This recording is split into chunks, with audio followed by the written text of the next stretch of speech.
Small. Wow, tiny.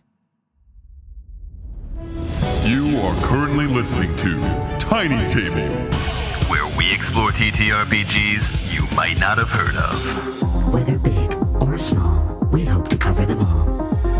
Because we know that great things can come in tiny packages. The Magical Land of Yeld, 2nd edition, has become a ghost! Put on your track shoes, sharpen that cool-looking stick you found, and grab yourself a bite of sushi as we get ready to dissect in this post-mortem. Welcome, gang. Willkommen. Woohoo! Welcome on in. What a fun time. I think I might have experienced what one might call childlike wonder playing this game. This was a lot of fun, and in a way that was surprising to me. I think a thing that immediately jumped out to me about Yeld before I even had a chance to hit the table, and one of my overall favorite things for this game, comes in the rulebook itself. Because the rulebook teaches basically every single rule in the game over the course of its run, with the series of full-color, splash-page comics that feature kind of a recurring cast of child characters that form the kind of iconic party of Yeld. Anyone who's familiar with like the iconic Pathfinder characters for each class, it's shades of that in my memory. And getting an immediate visual aid to accompany every one of the lessons in Yeld, they break down the action chain, they break down the Restless Dead mechanic, things that in theory might take a little bit of more crunchy learning time, became so intuitive to learn when it all had these nice punchy comics to explain it. And it's really shocking how thorough it is. Like, you get a comic every 10 pages of this 400-page rulebook.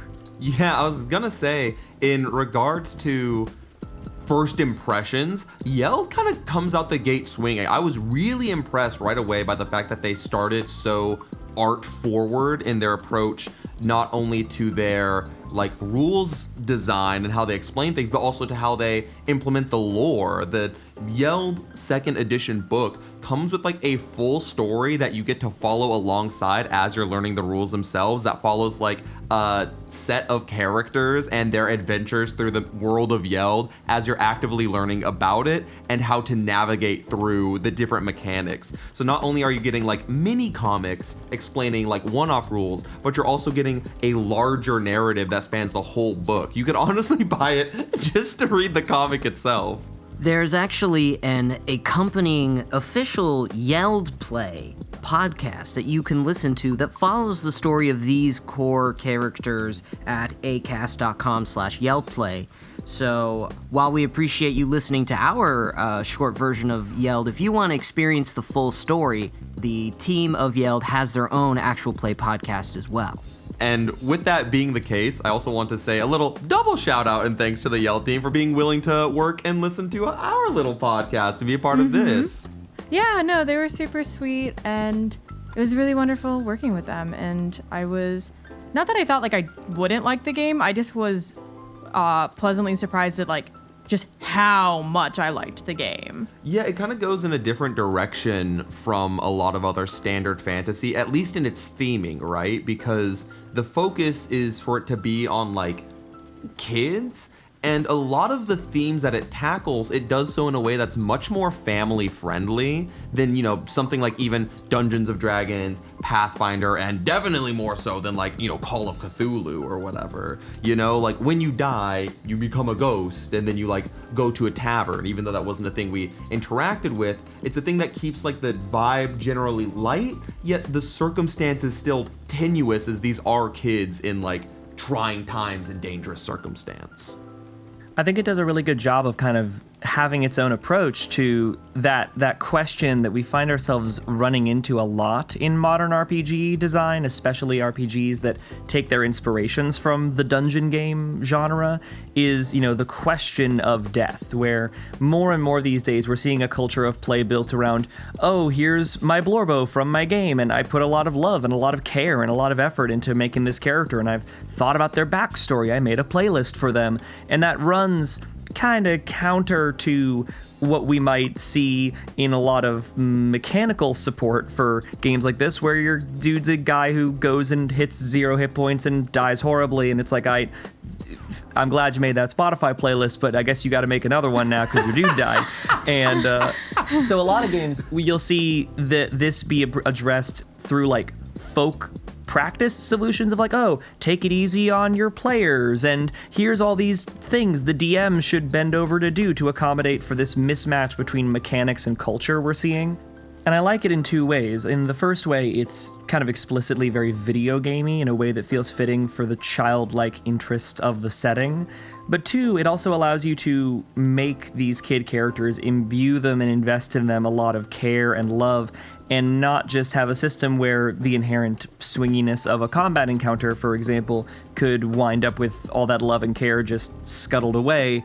The game is built to be about enduring multiple rounds and a prolonged narrative with this character. It isn't about just like, oh, you got unlucky, you rolled bad on the trap, you're dead. Yeah, because I feel like, one, the design takes a lot of onus off of the DM and just, flat out explains how a system's going to work, which is nice for running the game. But then two, we've like all, if you've ever seen like a Crit Crab video or like, like listen to any D&D horror stories or scroll through Reddit, there's like myriads of things where it's like, I died level 1 because oops, crit, and then there's also a lot of people where it's like, okay, you hit level 5 in D&D, do you have like a cleric or a druid with Revivify? You'll probably be fine for the rest of the game, but who in those first 5 levels? You better watch it.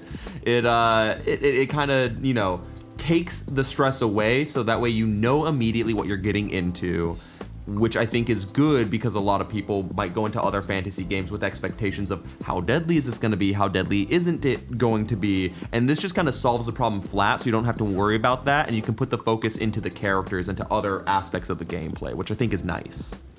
So as we've explored, Yeld seems to really focus on nurturing a single character and sort of helping them tell their whole story.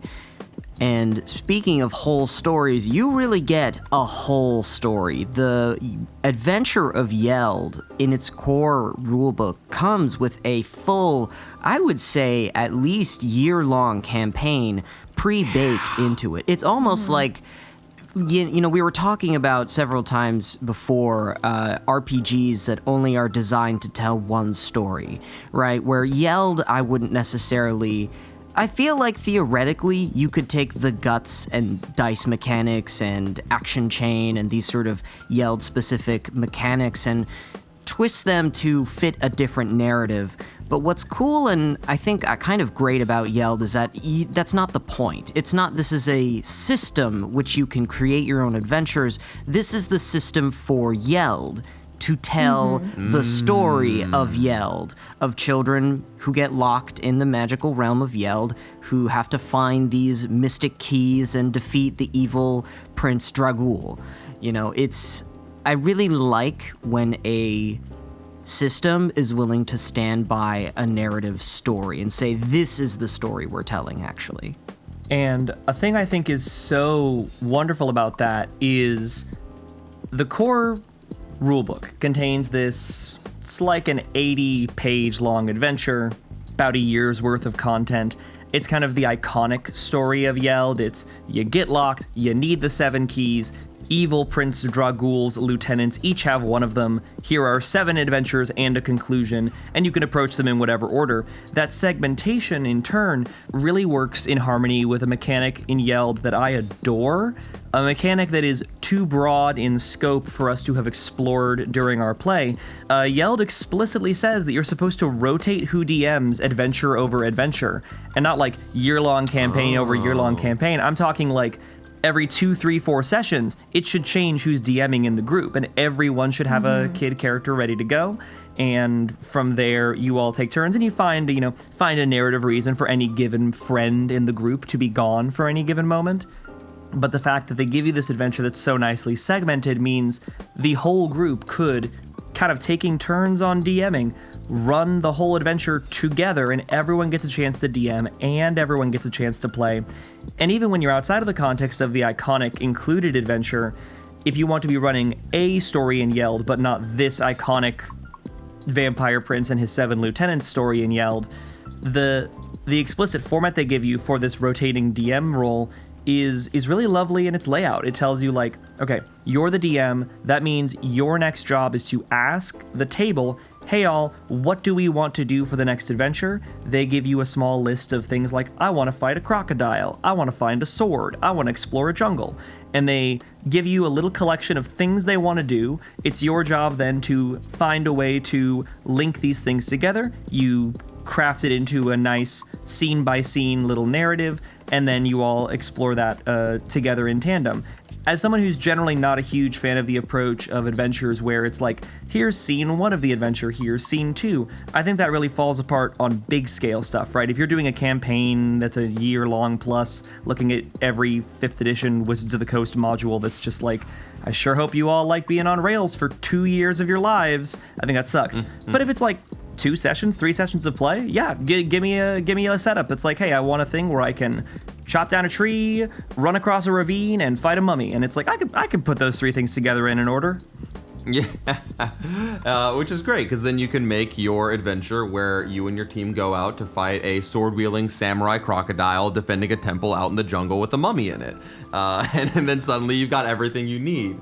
And to kind of play off of both the point that you, Neo, and you, Julian, just made, is both of those kind of come together to make this a game where the rules are laid out in such a way that it is highly supportive of long-form campaign play, but also super supportive of just one-off one-shots play as well. Because like if you go in and you look through, they have like different holidays, like different things you could be like celebrating or doing. They basically have one-off side quests that if at any point you wanted to just take this as a pickup and play, get the general layout of the land for what Yeld is as a place, you could just go in and pick like, cool, what are the Yetis up to on the 5th of every April or whatever, you know, and find like a cool fun holiday that has like a quest associated and just run a one shot. Whether you want short form play or long form play, the Yeld rulebook is set up in such a way that explicitly promotes and supports both, which I feel is sometimes like rare. You know, if you look at things like D&D or Pathfinder, those are almost explicitly meant for long form play unless you're buying like a module or finding something online.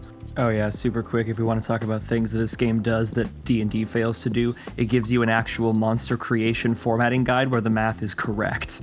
Yo, that's lit. I wanted to highlight really quick the class system. I think it's really cool, and I like the variety of classes, and they all feel very distinct, and I feel like they all fill a role really well. And I just thought it was very fun, and I think the way that you get it is very fun, like the way you get your class, and kind of plays on what we were talking about, that the system is so ingrained in the world of Yeld in a way that I feel like a lot of other systems don't do, and it makes the lore really important because there is like a good chunk, I can't even really put it into a fraction, is just this very lovingly crafted lore of the different places of Yeld.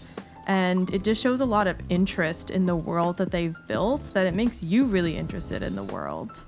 Yeah, you're so right though, Holly. Like every single job is so tailored to the world of Yeld. There are no generic, magic wizard or witch. There's no generic, paladin. Like, it is specifically Oathbreaker. They're specifically white mages, black mages. Even later, you level up and you unlock new types of mages that are specific to the realm of Yeld. There's an entire class called Witch Hunter, which is not like any specific class. Like, when you read it, you're like, I can't really find an analogous, thing to hook it to. It's so specific to the world of Yeld. So even from its character classes or jobs, it really hooks you into the realm of Yeld. Everything is folded in together. Again, I really think the system of Yeld is not separable from its world. They're just so perfectly intertwined. It's not like D&D where you can kind of just take the system and run your own adventure to the best of your ability. You really are playing Yeld when you play Yeld, if that makes sense.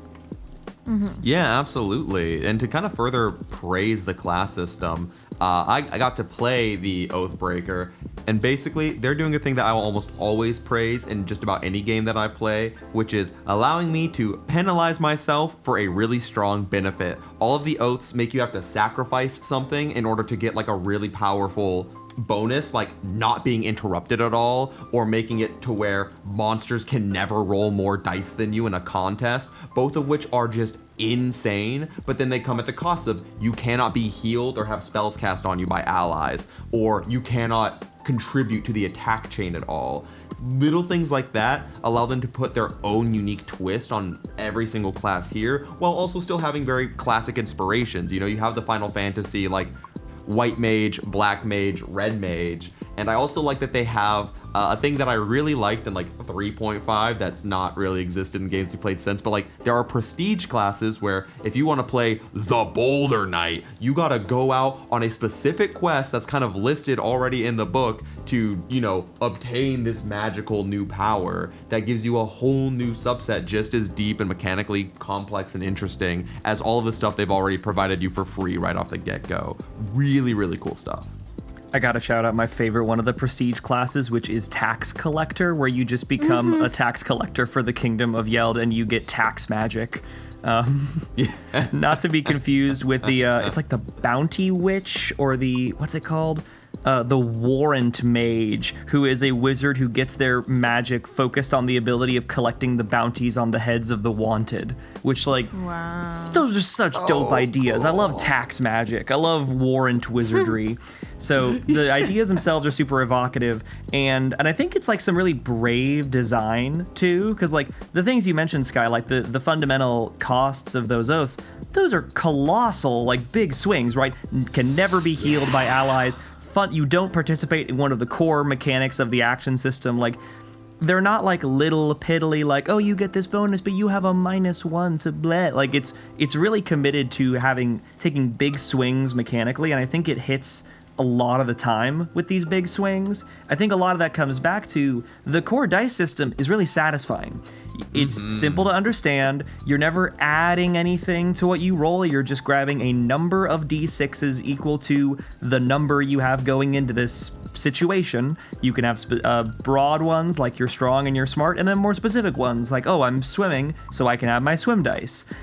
So it's versatile enough to handle a ton of different things, but it's broad enough to be easily understood by anybody in a single moment. You pick them all up, you roll them, you add up the number, it's satisfying every time, and it's quick to do in a way that makes it so that you can have a noodly system that has a lot of levers to pull, but we're not like constantly slowing down and being like, does this apply to Y scenario? It's like, listen, if you're in the water, add your swim dice. Simple. Yeah, it's when it comes to Yeld, I don't know what class the actual rulebook would fall under, but it has somehow both maxed out its smarts and it braves with how it tackles its design. Because again, they're willing to go for those big risks that, you know, especially if we look at like, you know, this is like the lowest hanging fruit, but like the D&D 1 changes, you know, which I'm just gonna say outright, I don't find to be very interesting because I don't find them to be very brave or explorative. They want to give players everything, and in doing so kind of give you nothing. Yeld knows what it wants to do and knows how it wants to provide things to you, and it sticks to that in a way that makes it compelling to want to play and to want to explore. It doesn't, you know, like you said, it doesn't just like half-ass any of this because, you know, to get into further praise, the chain attack thing is super fucking cool. Like one of the dopest mechanics ever. The ability to bounce off each other and in a variety of ways to go, okay, it creates a level of strategy where you're like, okay, me and then the person maybe with the highest brave next, and then maybe the person who can't be interrupted next or whatever. Or you could even set it up where it's not just like, okay, these additional dice are to help you attack or hit or tease or whatever, but it sets up a narrative kind of story because those extra dice that you're getting off the attack chain can mean a more powerful spell that, say, your white mage or your black mage would never be able to cast under normal circumstances, which tells the story of, all right, the assassin and the oathbreaker and the witch slayer are all going up first, holding them off, so that way the black mage in the back now gets a +4 to cast like a giant spell because they've been like concentrating and channeling mana. Like, it just, oh my god, it's so cool. And the fact that they're willing to take one of their dopest things, like one of their coolest mechanics, and be like, you don't get that as one of like the punishments for something else equally dope. Oh man, just so inspiring in terms of the design.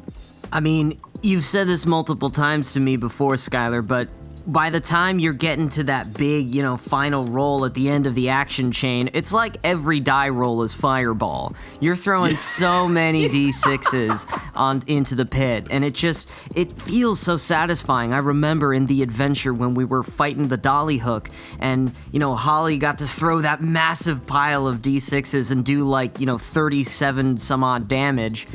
And then the monster still only lost, I think 1 tick. I think that's how the monster health system works, is it's by ticks, not by numbers. But I didn't care, because I was just so excited to see big number and lots of dice. For me, it didn't matter that the monster only lost 1 tick. It was just so triumphant. And I was like, yes, again, let's keep going. So I think Yeld really succeeds in its dice mechanic. I think it just gets everyone really energized. Yeah, it's just satisfying to roll a giant handful of dice. And the fact that you get to do that on basically anything, whether that's a combat or a skill or whatever, just makes it fun to play. It's exciting. We've all got monkey brain. We want to see more dice get rolled, go big number, and so that's always awesome. 100%. I think we've done a good job enumerating a lot of the things we love about this game. We only really have a few bits of constructive criticism for it. So I think on this topic, I'll get us started on the dice system.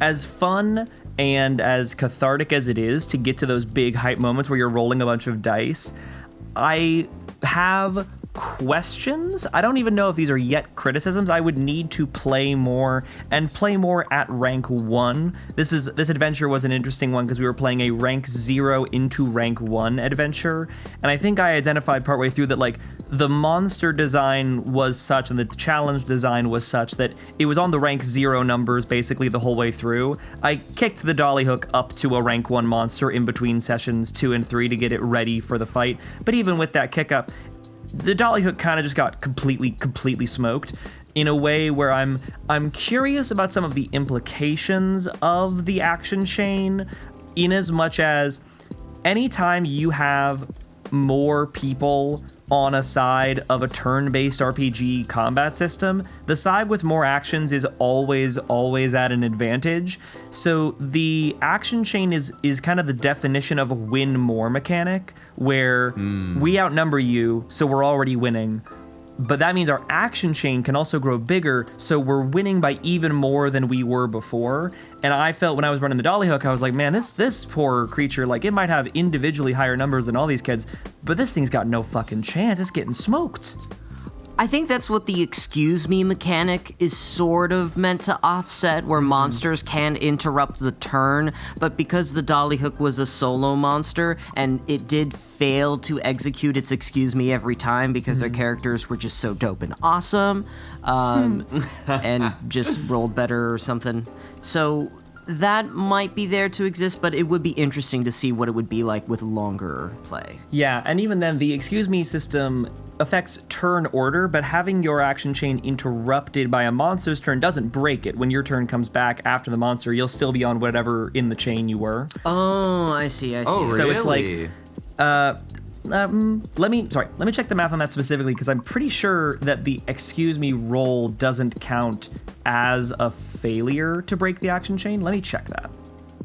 Any action that results in a successful roll will contribute to the action chain, and any roll that fails will break it. Okay, so getting excused me would actually stop it, because you would fail to stop them from excusing themselves. Okay, so that there, I think you're correct, Neo, that is a kind of an interposition to stop that. And yeah, because the rolls themselves are aided by the action chain, if they don't hit the excuse me right away, it's tough for anyone to get in the way of that. And I feel like that would feel bad to be on the other side of in a situation where the kids are outnumbered by the monsters, right? Because then all of a sudden it's like, shoot, we're getting our little kid butts kicked. And that's no fun.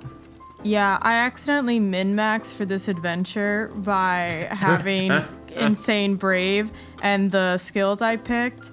I did not mean to min-max. I'm just naturally so good at TTRPGs. It's really a curse of mine. They're so talented.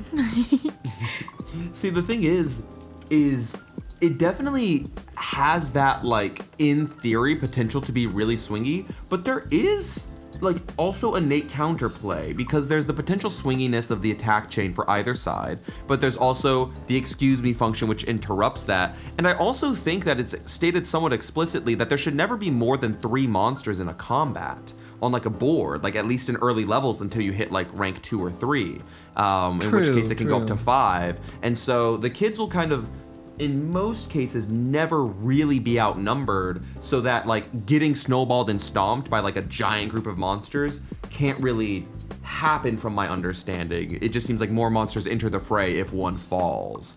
We'd have to double check that, and it never came up in ours. Yeah, I think we can disregard my concern about the kids being outnumbered. So I think it's really just the first part of the concern, which is I would struggle as a DM to introduce meaningful challenges, but I think it's also worth taking another look at that in a version where we would, like, run a rank 1, rank 2 adventure and key it into normal or hard difficulty. I think that beyond being a rank 0 adventure, I think this was keyed as an easy rank 0 adventure, so I'm probably reacting more to that than I am to a fundamental design philosophy. Yeah, and also thank you so much to the creators of Yeld for custom making this one-shot for us. It was super sweet of them to do. One thing, I kind of want to sandwich this. One, again, the book is fantastic. They have art for every single magical weapon that you could have. It is so well done. The formatting of the book provided a little bit of challenge. It is crazy. It is true. It tells you how good of a system it is, where my only complaint is I wish that the chapters were ordered differently. Truly, like, that is my only complaint with the system. Yeah. Is I just wish that some of the chapters were ordered differently, so it was like mechanics and it was really easy to flip back and forth through, and then, like, lore and everything was at the end. It was just a little awkward for us sometimes because lore was kind of smack dab in the middle, and so there was a lot of, like, scrolling all the way up, then scrolling all the way to, like, the bottom middle. And again, that's, like, not, like, a make it break it of a system. It's, like, it's almost comical that that's, like, literally my only complaint with the system. Yeah, to kind of bounce off of that, we did have a lot of struggle kind of off mic, where the first few chapters go over the most base generic rules, like skill challenges, your core dice, how all of this works, character building, whatnot. And then it interrupts that with, I think, you know, like a chapter or two, or at least like a large portion of just lore about the world of Yeld, about things that, you know, is mostly going to concern probably the DM or maybe players who want to learn more about the world. And then only after that does it show, like, the actual classes that you can pick and their unique mechanics, and, like, what bonuses you get from picking a certain class, or what spells you get as, like, a caster. And so if you're like, all right, I need to reference my spell casting. Oh, but I have a skill. Let me go back up and see, like, how that works. We, you know, on our PDF versions, we were having to do a lot of, again, like you said, back and forth between, like, the top and the bottom of the book, which I think Neo can explain more, especially as a spellcaster. You kind of had to flip everywhere, but I know that even for me, with less mechanics as, like, an oath breaker, sometimes just felt a little confusing. Again, though, it's kind of my only complaint or, like, criticism as well, because everything else that's in there I think is phenomenal, but Yeah, you are absolutely right, Skylar. I was the most lost because I chose to play a caster, and the spells that correspond to any one caster are several chapters away. and maybe the PDF version that I had access to was not linked properly, or maybe my PDF reader is trash, I don't know. But I had to have 2 copies open, and eventually I wanted to just make a whole new cheat sheet where I have everything. So if you're gonna play this yourself, I highly recommend you make your own cheat sheet. Any skill you have, any spell you have, just kind of cut and paste, make your own separate document where you can keep everything in order.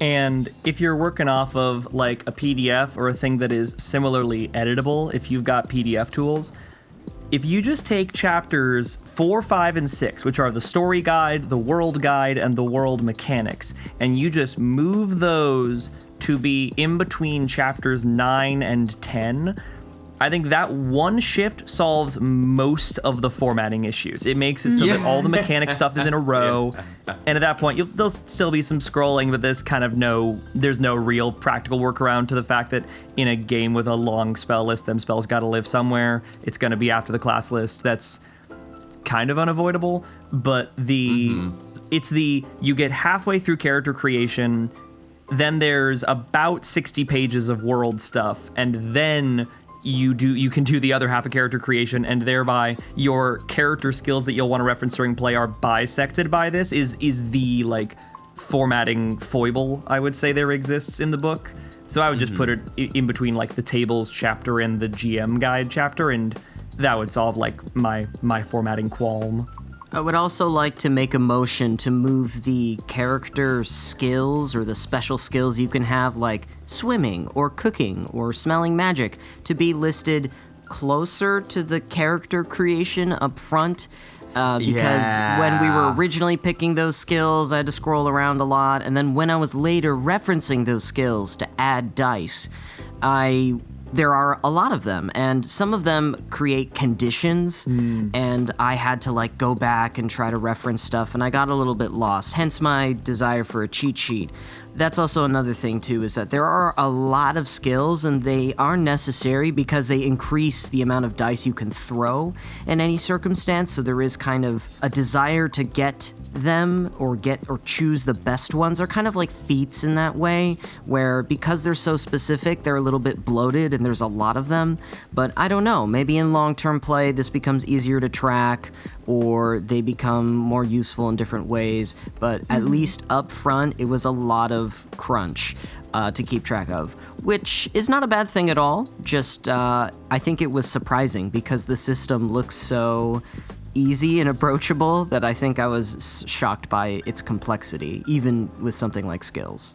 Yeah, it kind of runs into like an interesting dichotomy of, the whole thing of you have 4 core dice, and anytime you do a roll, you just add dice plus skill. It's classic, it's pretty easy, and whatever your number is your number of d6 that you're rolling. Like, it is pretty simple, but it doesn't let like the base simplicity of its mechanics get in the way of it having immense depth as a system, which in a lot of ways, for someone like me who loves the opportunity to min-max and to crunch and to find like the interesting ties and mechanics, I get a lot out of that and a lot of satisfaction into exploring that depth. But it can also be a little daunting sometimes for, people who might be picking this up for the first time or just for a one shot, because, again, there are a lot of skills, and it also, again, doesn't help that those skills are so separated from where like the character creation starts. It can be just a little confusing because I didn't even know what skills I could pick from until later when I saw, the list is down here. I was like, do I just kind of pick something random and hope that it like falls under or has a mechanic? And I kind of had to do some searching, which is, again, a little unintuitive on the layout part, but doesn't like punish the mechanics at all, which I'd still dearly love. I think Yeld is worth investing your time into. Yeld is a beautiful world. It's got rich lore. Its classes are tied into the lore so deeply and are complicated and mechanically deep. Even though its starting dice seem simple and its kind of centric story and the comics make it seem really approachable, this is a long-term campaign. I think I would not personally recommend Yeld to be played as a one-shot because I think it has so much depth to it. It really deserves the time for your characters to spend time in Yeld, to learn about their character jobs and really get into those jobs and like really acquire all of these little skills. It takes time to master, but I think it is time well spent. And I think it's time well spent in a world worth exploring. We've hit a lot on the profundity of the lore in this book, and I think a thing that's also worth highlighting is that the world is worth that level of exploration. It's interesting in its conception. It's got some really original aesthetics, even though it is in kind of a fundamental way playing around in an archetypal fantasy space. It gives you a history of a world where even having like the evil vampire dark lord who rules everything has a more interesting and nuanced setup than one might surmise from such a description. There are ages to this world. There are complex like racial histories involving developments of layers of imperial hegemony. There's like holidays. There are folk celebrations. There's traditions. There's interspecies tensions that go beyond just like really generic, boring, like elves versus dwarves fantasy racism, and gets into some really interesting questions about like the ways that different magical beings must live. And I think that its core conflict, like its core conceit of a world where kids become monsters as soon as they hit 13 is like not just like fun from a it's tense, it's a ticking clock, it's narratively compelling kind of way, but it's thematically rich, and it plays in a space that gives you some real stakes to the adventures of these children, even though they don't have like death in the kind of classical, you hit 0 HP, you're out of the game sense. You're faced with a lot more properly gamified existential conundrums in a world that really has a loving amount of detail put into it.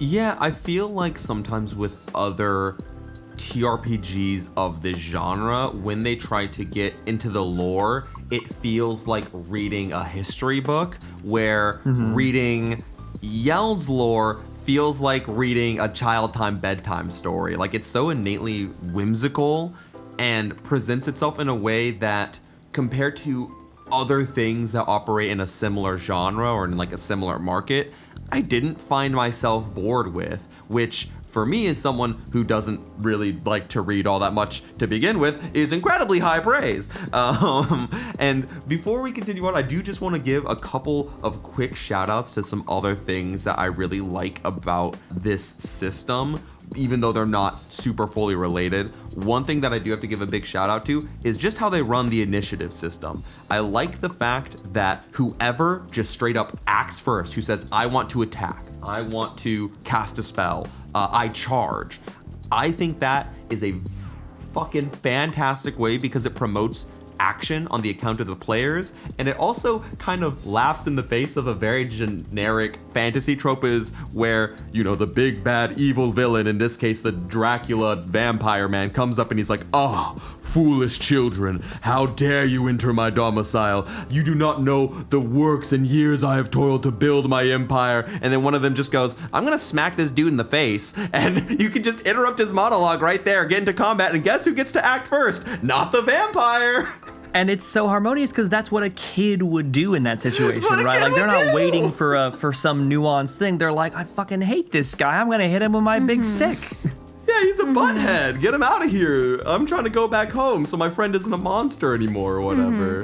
You know, it's great. And I feel like a lot of the mechanics kind of lead into that childlike wonder, which just plays into the themes of Yeld really well, from rolling tons of dice to, you know, a lot of it when I was playing, I felt like I was getting to act like a kid, which really engrossed me even more into the world that they've built up. I think there's a good synergy between mechanics and actual world building that is, again, just incredibly impressive for only a second edition of a game. I think a childlike mechanic that I really adored, that feels just so natural in the way it works.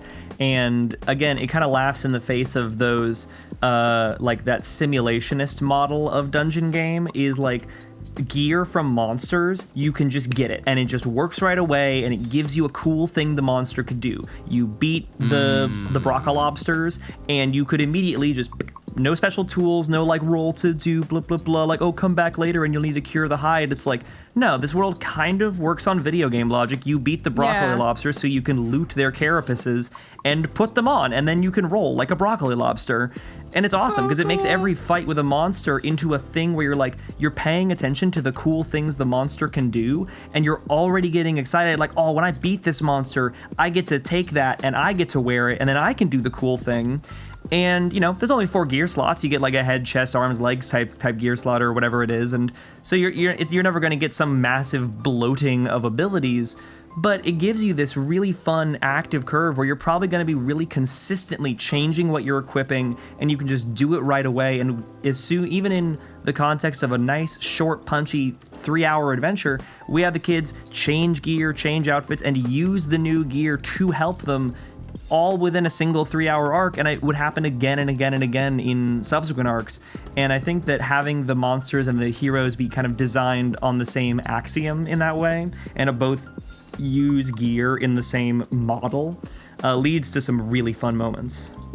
Yeah, and the fact that you can get like core stats and like skill increases from your base equipment, I also find is really interesting as well, because your weapon isn't just a medium through which you get to hit a thing better. It can also be the medium through which, I think, like Holly, in your case, yours made you like have more brave. Like you could run faster and do more stuff on your turn for like equipping a dagger. I think like my mace gave me like better break. Like they all the equipment does more than just like, oh, better armor or oh, better stat. It all contributes to their dice system, which we've already spent tons of time praising. So it makes it an easy, alley-oop into saying the equipment system is also super freaking sick. Yeah, I think in terms of things like, basically every time I'm playing a game now, I'm thinking in terms of like what inspirations can I take here for the system I'm currently slowly working on designing. And 2 big things I'm very inspired from Yeld are, number one, this monster gear mechanic. The lesson I'm taking from this is make it so that there is a way for every fight to possibly have a nuanced reward. Yeld has made a very intuitive system whereby even a single like scrub encounter with some little bad guys can give more of a reward than just experience or gold, or this was a war of attrition, you lost some resources, now move on. So this idea that you can leave any encounter and be empowered or developed in some way, I think makes the act of engaging in combat feel more rewarding on a fundamental level. And I'm really inspired by that special dice system. I think having a core mechanic that can be so fluid and nuanced without adding too much crunch and not slowing things to a crawl all the time is really impactful. And I think having it fit into a really intuitive core resolution mechanic leads to there being a lot of depth without it slowing everything down. And yeah, in conclusion, I think it's simple to say that we loved Yeld, and we can't sing its praises enough. And thank you again so much to the creators for reaching out for us to do another partnership. And yeah, with that, stay tuned for next week where we will be interviewing the creators of Yeld. As always, there will be a part 1 on the main feed and a part 2 on our Patreon as our side table. And after that, we will be playing Broke Wizards by Sabrina Hawthorne. It was voted on in our first ever public community poll on our Tumblr, which is linked in our bio as always. And then the top 3 options were voted on by our Patreon members. We received a huge flood of game submissions, which really warms our heart. Yeah. And we plan to try to do another big community poll about every other month if we can, to really get the whole community involved. If there are people that cannot financially afford to subscribe to our Patreon, but if you can, definitely subscribe to our Patreon if you want to have even more say in what games we play, if you want to see the art we do, and if you ever just want to interact with us. And with that, any closing thoughts? First off, congrats, Broke Wizards, but hey, all the rest of you folks who participated, do not worry because we'll be running it back and we'll still have people who participated in previous ones coming up in future ones. There were a lot that we read through that I'm very excited to get into that I'll keep hush-hush for now, but maybe you'll be seeing in upcoming adventures. I just want to say as also a closing statement on Magical Land of Yeld, final little thing I really love, and not super related to game design, but very emotionally impactful for me. Very nice to see a game where of that list of iconic core characters, one of them is a young trans girl, and getting to see her grow and develop as a character over the course of the comics and be accepted by her friends, but also be given the kind of nuance that she's coming from an environment where she's been kind of having to work through it as like a 12-year-old trans kid, was, really emotionally impactful and felt very, very honest and very caring in its depiction. And I won't spoil the literal contents of it, but the last comic in this book made me cry. So I think if there's a single reason to buy Magical Land of Yeld, it's because it's a really, really good game. But if there is a second reason to buy it, it's because it's a really heartfelt story contained in a really good game that invites you to participate in it too. So I want to give a huge thank you to the amazing team who made Magical Land of Yeld for reaching out to us and being our second ever partnered game. It's been an absolute delight getting to participate in, explore this world, and play this system, and I'm over the moon excited to get to interview them for next week's show. Yeah, honest and heartfelt are easily two of the biggest descriptor words I could use to describe Yeld, both as a rules book and just as a book you can read. So thank you again very much, Yeld team. Very excited for this interview as well. Well, that's going to be the end of this post-mortem. Thank you all so much for joining us in our review of the Magical Land of Yeld, and we will all see you next week for the interview. Take care, We're y'all. excited to see you then. Goodbye. Bye. Hi, and thank you for listening to our podcast. If you enjoyed this episode, then we'd really appreciate if you left us a review. If you really like what we do here and want to support us further, you can join us at patreon.com/tinytablepodcast. Our business email is also open for inquiries at tinytablebusiness@gmail.com, and all of our socials can be found in the episode description for any shenanigans you might want to follow. Till next time, see ya!